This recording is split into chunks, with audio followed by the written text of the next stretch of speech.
10-11 वर्षाची मुलं मुली हे सुद्धा त्यांना सुद्धा म्हणजे they are also into रिलेशनशिपमध्ये, म्हणजे जे कल्चर एक अमेरिकेत आहे किंवा वेस्टर्न ह्याच्यामध्ये आहे ते आता हळूहळू इथे यायला लागलेलं आहे.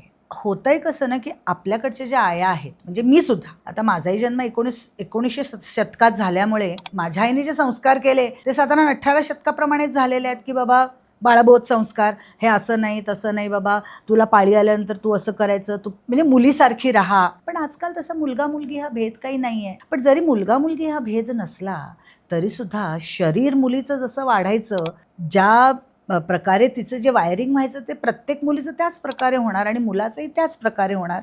दोघांचं वायरिंग वेगळं असतं, परंतु दोघांना वाटणाऱ्या ज्या गोष्टी असतात त्या बहुतेक सारख्याच असतात. उदाहरणार्थ अट्रॅक्शन, चांगलं दिसणं, सगळ्यांमध्ये खुलून दिसणं, माझ्याशीच सगळ्यांनी बोलणं, थोडंसं पॉवर असणं.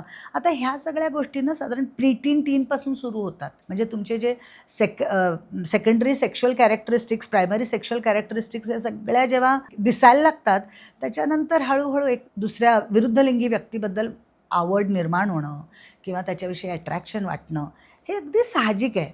आता ही गोष्ट आईवडिलांना माहिती आहे, परंतु त्यांचं काय म्हणणं असतं की तू जास्त बोलू नको, तू कमी बोल, तू मुलांशी कमी बोल, जे आमच्या आयांनी आम्हाला सांगितलं होतं.